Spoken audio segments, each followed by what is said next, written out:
Ingat, bukan penundaan penahanan, tetapi penahanan yang tertunda.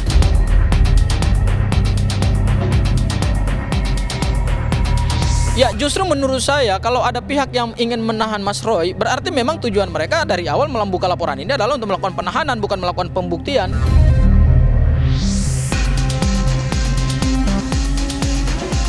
Saya menolak ya penahanan itu.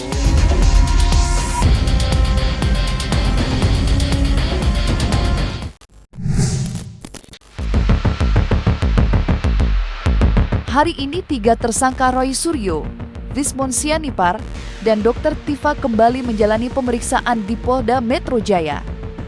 Setelah pada pemeriksaan sebelumnya Roy Suryo CS tidak dilakukan penahanan setelah mengajukan saksi ahli dan saksi ahli yang meringankan. Tidak dilakukannya penahanan Roy Suryo dan kedua koleganya menuai beragam komentar, terutama dari kubu mantan Presiden Joko Widodo sebagai pelapor. Mereka kecewa lantaran Roy Suryo kembali membuat gaduh dengan terus menyerang martabat Joko Widodo beserta keluarganya di berbagai media. Termasuk kehadiran Roy Suryo dalam sidang gugatan di Komisi Informasi Publik yang mengaku akan kembali hadir sebagai saksi ahli dari kubu penggugat yang meminta arsip salinan Joko Widodo dibuka ke publik. Tidak itu saja, Roy Suryo, Desmond dan Dr. Tifa juga menuding putra Joko Widodo, Gibran Rakabuming Raka, melakukan manipulasi data saat mendaftar sebagai calon wakil presiden. Roy Suryo CS berkeyakinan jika Gibran tidak mempunyai ijazah setara SMA, baik lulusan luar negeri maupun dalam negeri.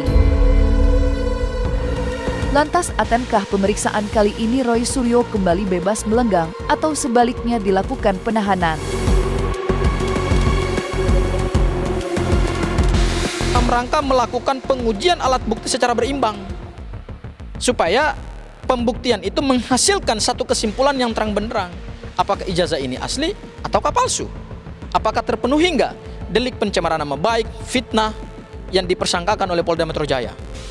Itu sebetulnya yang penting. Ya, jadi perlu dipahami bahwa saksi meringankan dan ahli meringankan itu adalah hak seorang tersangka, dan itu diatur dalam pasal 65 KUHP dalam rangka melakukan perimbangan terhadap bukti-bukti yang saat ini ada di Polda Metro Jaya, dan juga dalam rangka melakukan check and balance terhadap bukti-bukti penyidik, termasuk juga bukti-bukti yang dimiliki oleh Pak Joko Widodo. Karena ini kan masih fakta-fakta berkas. Yang disampaikan ini kan barulah fakta-fakta berkas, belum diuji nih. Belum ada pembuktian materialnya dalam persidangan. Begitu naik ke persidangan akan diuji semua, seperti misalnya selama ini kita sidang di KIP ya. Karena akhirnya kebongkar juga semua bahwa mereka nggak punya dokumen juga UGM.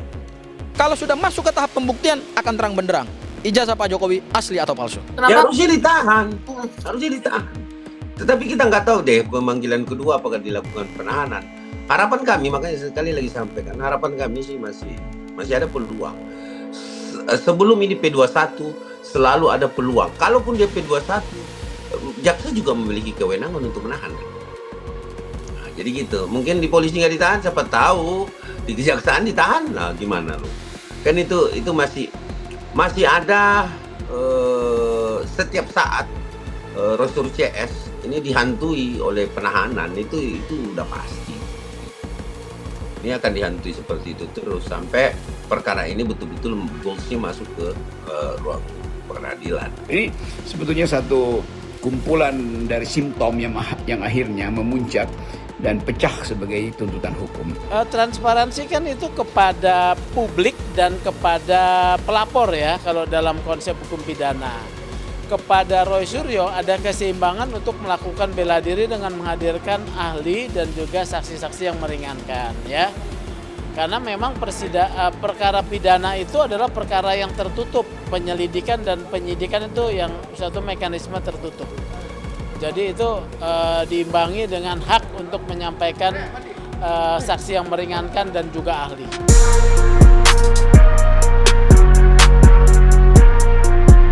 Sementara itu, pendukung terdepan Joko Widodo, Andi Azwan dan Ade Darmawan berharap Polda Metro Jaya menahan Roy Suryo dan kedua koleganya yang hari ini kembali menjalani pemeriksaan. Baik Ade Darmawan maupun Andi Azwan mengaku kecewa dengan sikap Roy Suryo CS yang berulang membuat kegaduhan di tengah masyarakat. Status tersangka yang disandangnya tidak membuat Roy Suryo jera, sebaliknya makin beringas menyerang Joko Widodo dan keluarganya. Atas alasan itulah Ade Darmawan dan Andi Azwan yakin kali ini Roy Suryo CS dilakukan penahanan. Setidaknya jika tidak dilakukan penahanan oleh kepolisian, maka dilakukan penahanan oleh kejaksaan saat kasusnya naik ke persidangan. Lantas apa tanggapan kedua belah pihak mengenai pemeriksaan Roy Suryo CS hari ini?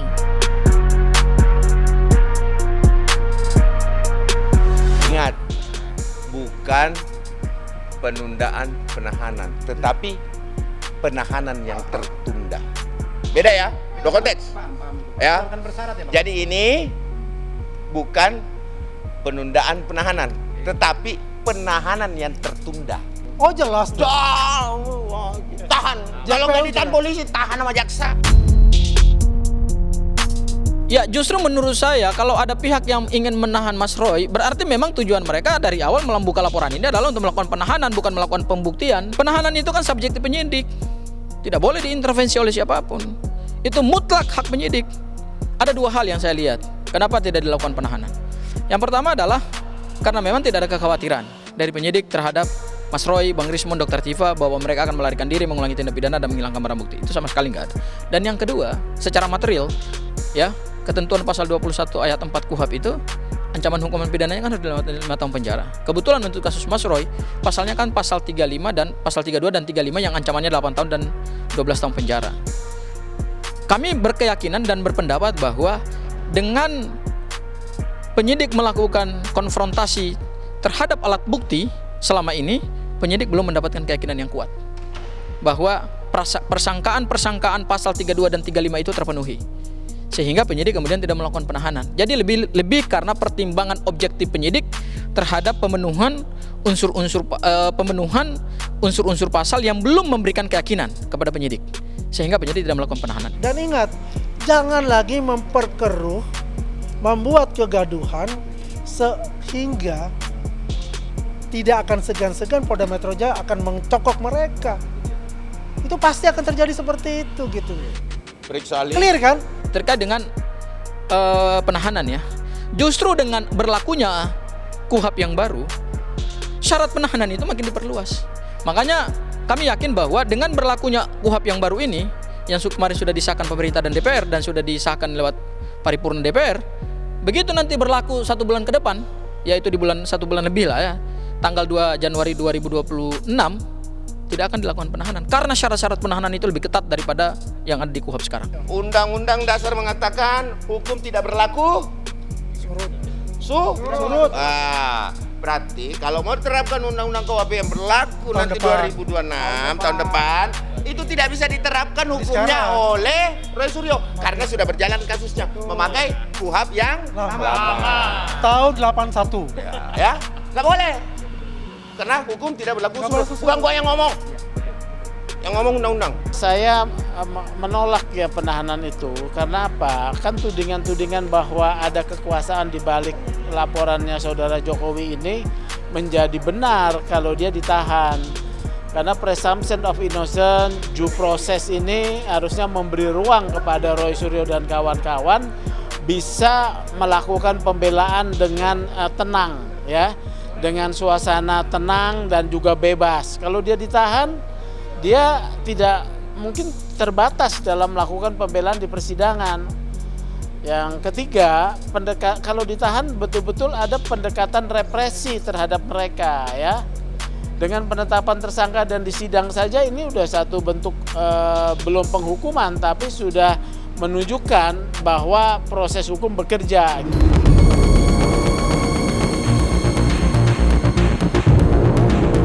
Di sisi lain, pengamat kebijakan publik, Bonatua Silalahi, tidak hanya menggugat Arsip Nasional Republik Indonesia lantaran tidak dapat memberikan salinan arsip dokumen Joko Widodo, tetapi juga menggugatnya ke Mahkamah Konstitusi. Dalam gugatannya itu, Bonatua Silalahi, yang juga merupakan barisan terdepan yang meragukan keaslian ijazah Joko Widodo, meminta Mahkamah Konstitusi mewajibkan Komisi Pemilihan Umum (KPU) untuk melakukan autentifikasi dokumen ijazah. Lantas seperti apa hasil sidang perdana gugatan Undang-Undang Pemilu yang diajukan Bonatua Silalahi ke Mahkamah Konstitusi?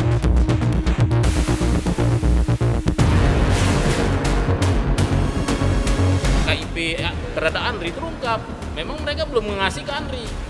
Sementara Andri sendiri punya fungsi yang namanya autentikasi. Begitu ijazah fotokopi legalisir ini dikasih ke Andri, maka Andri ini wajib melakukan autentikasi dengan melibatkan ahli-ahli yang kompeten. Ahli kompeten itu apa? Arsiparis, ahli dokumen forensik, ahli pendidikan, dan macam-macam. Sehingga saya tidak perlu lagi meragukan kapasitas Andri jika sudah diberikan oleh Andri. Nah, sekarang yang memberikan adalah orang yang memberikan justru KPU yang sebenarnya menurut Undang-Undang Kearsipan itu mereka tidak berhak lagi menahan arsip itu karena sudah lebih dari 5 tahun. Baik yang 2019 pun tambah 5 tahun itu cuman 2024 seharusnya sudah diserahkan. Kami akan memilih untuk melanjutkan permohonan pengujian ini dan kami punya batas waktu adalah 14 hari sampai tanggal 2 Desember 2025. Kami optimis mudah-mudahan pengujian kami ini bisa membantu untuk memberikan titik terang terhadap polemik ijazah Pak Joko Widodo. Ya, petitumnya kami ingin menyatakan bahwa yang pertama KPU perlu ditegaskan di dalam Undang-Undang Pemilu bahwa KPU mempunyai kewajiban untuk melakukan autentikasi terhadap syarat-syarat pencalonan presiden dan wakil presiden. Artinya autentikasi itu berarti harus melihat asli gitu dengan ijazah fotokopi yang dilegalisir. Jadi jangan hanya berdasarkan verifikasi, oh ijazah ini karena sudah dilegalisir baru kemudian dokumennya dianggap sah. Jadi perlu juga melihat atau membandingkan ya. Kemarin kami periksa ahli arsiparis ya. Ada 3, yaitu yang pertama dilihat adalah isinya, kemudian dilihat strukturnya dan dilihat formatnya. Kenapa autentikasi penting? Karena nanti KPU harus melihat antara apa yang diserahkan sebagai dokumen fotokopi yang dilegalisir dengan melihat asli. Melihat asli itu nanti yang diuji ada 3 berdasarkan ahli yang kemarin pernah kami periksa, yaitu dilihat isinya, apakah isinya berbeda nggak dengan asli, kemudian dilihat strukturnya, apakah strukturnya sama apa enggak, kemudian dilihat format ijazahnya gitu. Ya, itu yang sangat penting untuk ke depan supaya tidak ada lagi polemik terhadap ijazah Pak Joko Widodo. Kalau menurut saya ini adalah upaya untuk memperlama saja. Tapi ya sekali lagi, kami tidak bisa menanggapi lebih jauh karena ini kewenangan penyidik. Dari dulu saya katakan kepada teroris ini, kalau mau melihat ijazah Jokowi, fine, bisa. Tapi hanya melihat. Tapi tidak buat mereka. Saya akan ambil ijazah Pak Jokowi, saya akan coba, saya akan uji saya sendiri. Adakah orang seperti itu? Buat saya, ngapain saya tunjukkan buat kamu? Apa untungan kamu? Tapi teman-teman mesti tahu, beliau adalah mantan presiden. Ketika itu ditunjukkan dan diberikan, ini akan jadi jurisprudensi kepada nanti pemimpin-pemimpin, baik yang atas sampai paling bawah, dan bisa jadi ajang untuk pemerasan dari organisasi-organisasi yang kriminal. Itu bisa seperti itu.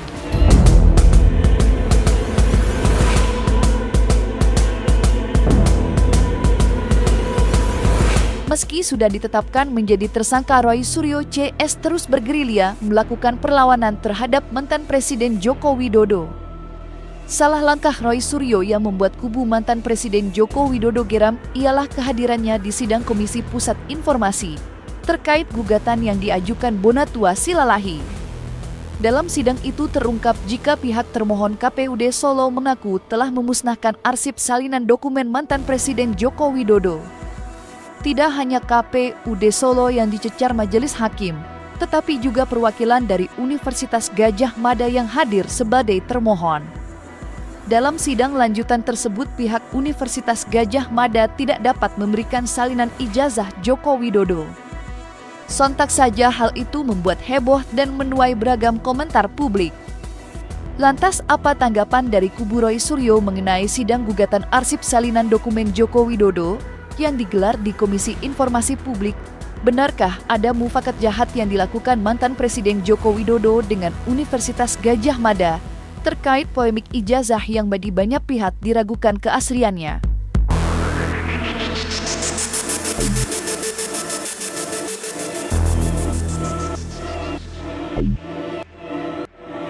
Nah, pada saat kemarin di sengketa informasi publik di Komisi Informasi Pusat itu kan terlihat bahwa UGM tidak siap untuk menghadirkan bukti-bukti gitu ya. Jadi Inilah yang kemudian mengkonfirmasi bahwa jangan-jangan memang diduga ada satu permufakatan yang dilakukan oleh Pak Joko Widodo dengan pihak UGM dalam rangka menutup-nutupi ijazah yang diduga oleh Mas Roy Suryo 99,9% palsu, oleh Bang Rismon Sianipar 11.000 triliun persen palsu. Jangan-jangan memang ada kong kali kong. Jangan-jangan loh ya, kita duga ya. Dugaan itu boleh-boleh saja, karena kenapa? Semakin hari, semakin lama UGM tidak siap untuk membuktikan pernyataan-pernyataannya selama ini yang juga kontradiksi kok. Dulu pertama kali Rektor UGM mengatakan bahwa mereka tidak bertanggung jawab terhadap ijazah Pak Joko Widodo. Ya, tidak bertanggung jawab terhadap penggunaan ijazah tersebut. Kemudian di pernyataan selanjutnya lagi Rektor UGM mengatakan bahwa Pak Joko Widodo alumni tahun 1985 berdasarkan ijazah yang dia punya atau dikeluarkan tahun 1985. Begitu di Disnatalis terakhir kemarin di Fakultas Kehutanan, Rektor UGM mengatakan bahwa Pak Joko Widodo adalah alumni terbaik Fakultas Kehutanan alumni tahun 1980. Jadi sebenarnya yang benar yang mana? Ya, kan selama ini selalu pertanyaan-pertanyaan itu, ya kan? Dan ada framing-framing yang saya katakan tadi dari awal kan katanya Pak Jokowi tidak kuliah di UGM. Kemudian DO, ijazahnya hilang dan Ada sebagainya. D3 lagi, ada D3 lagi, ada D3 lagi. Ada lagi dua sarjana muda, ya kan? Dan sebagainya.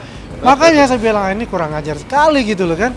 Ini kan sudah dijelaskan oleh UGM penerbit ijazah itu gitu. Bahwasanya ijazah itu ada di tangan beliau dan ijazah itu asli. Semua dokumen-dokumen itu lebih dari 100 dokumen itu ada, ya kan? Dan kemudian ini mereka mengkaitkan pula dengan KIP kan, informasi publik itu gitu loh. Seolah-olah bahwa KIP itulah yang nanti yang membenarkan argumen-argumen dia gitu. Padahal itu adalah administratif, bukan masuk ke substantifnya kayak gitu. Artinya banyak sekali pelanggaran-pelanggaran yang dilakukan oleh penyelenggara pemilu ya terkait dengan ijazah Pak Joko Widodo ini gitu. Inilah yang kemudian mengkonfirmasi bahwa memang isu ijazah Pak Joko Widodo ini banyak hal yang sebetulnya tidak beres gitu loh. Kita belum bicara soal pembuktian pidana materialnya ya. Tetapi dari sisi administrasinya saja itu masih ada kejanggalan-kejanggalan. Kemudian juga kemarin dipertanyakan juga di Komisi Informasi Pusat gitu ya terkait dengan ada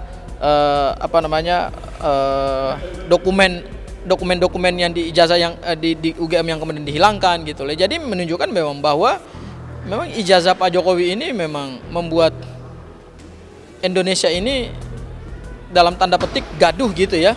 Gaduh karena ditimbulkan oleh penyelenggara pemilu, kemudian juga oleh UGM, kemudian juga oleh Pak Jokowi sendiri yang sampai hari ini tidak punya itikat baik untuk menunjukkan ijazahnya kepada masyarakat. Isu ijazah ini kan sudah menggelinding kemana-mana gitu loh kan.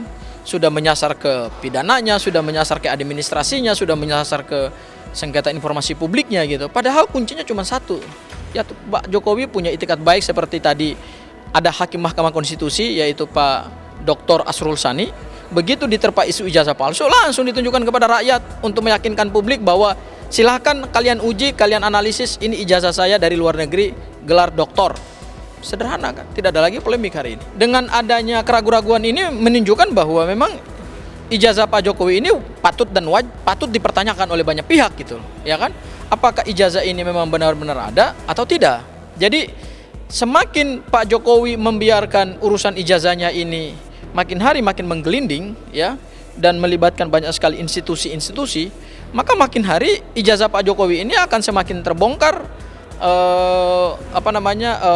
banyak hal yang janggal gitu loh ya. Kejanggalan-kejanggalan itu kan akan banyak terbongkar gitu loh dengan sidang di KIP, kemudian juga nanti sidang di di Komisi Informasi DKI Jakarta yang juga digugat oleh Pak Bonatua gitu ya. Jadi menurut saya ini menunjukkan bahwa memang ijazah ini saat ini bermasalah, makin hari makin bermasalah gitu loh. Ini masalah KIP tidak ada urusannya dengan Bapak Insinyur Joko Widodo. Pisahin dulu deh. Ini jangan framing lagi nih. Kalau ada pemusnahan itu urusannya KPU, bukan urusan Pak Jokowi. Ya, ada pemusnahan terus dilakukan satu PKPU-nya nomor 12 mengatakan bahwa itu dimusnahkan 1 tahun, kemudian Andri mengatakan itu 5 tahun. Nah, yang dimusnahkan data yang mana? KPU mana? KPU pusat yang pada saat Pilpres Atau KPU Surakarta, kalau Surakarta udah 5 tahun. Bahkan lebih sudah kan. Ya kan kalau wali kota Solo kan kemarin kan. Nah, jadi intinya gini loh. Jangan di framing. Ini kebiasaan Roy Suryo CS. Framing, mengorkestrasi. Itu 2020, Pak Andi ini tahu, datanya dapat dia. 24 Februari 2020. Itu sudah diposting ijazahnya. Jadi jangan salah-salahkan lagi nih, banyak kambing hitam. Nah, sekarang dia pakai kambing congek nih. Semua normal-normal saja. Ini kan sebenarnya yang aneh adalah mereka yang masih terus berkeras menyebarkan tuduhan bahwa ini adalah ijazah palsu. Menurut saya sekarang sudah tidak perlu lagi itu dilakukan karena segera pengadilan akan dimulai barangkali ya, dan di pengadilan itulah kita akan menemukan bukti-bukti yang menunjukkan apakah ini palsu atau tidak. Kalau tidak salah PT UN sendiri sudah mengeluarkan pernyataan ya bahwa ini adalah sebuah ijazah asli. Tindakan ini menjadi tindak pidana gitu ya, walaupun merupakan ketidakhati-hatian, dan menurut saya mustahil gitu loh, mustahil ini terjadi gitu, karena kan begini, yang dibawa-bawa atau yang diambil oleh teman-teman Roy Suryo CS dan teman-temannya itu, maksud saya gitu ya, itu kan dia mendeklar bahwa itu dia dapat dari KPU kan, kalau nggak salah begitu ya. Betul. Fotokopi ijazahnya itu dapat dari KPU. Kalau menurut saya dia bisa diproses hukum juga, gitu ya. Ya karena itu tadi, kalau undang-undang kearsipan itu kewajiban orang menyimpan instansi itu menyimpan arsip itu 30 tahun. Kewajiban menyimpan itu, setelah itu baru dia bisa musnahkan. Nah, tapi kalau kemudian ada undang-undang khusus yang mengatur umpamanya soal kearsipan ini, umpamanya seperti yang kamu bilang tadi ada putusan Mahkamah Konstitusi, ya dia secara khusus bisa berlaku itu gitu. Nah, tetapi itu tadi secara umum arsip itu baru boleh dimusnahkan setelah 30 tahun secara umum begitu.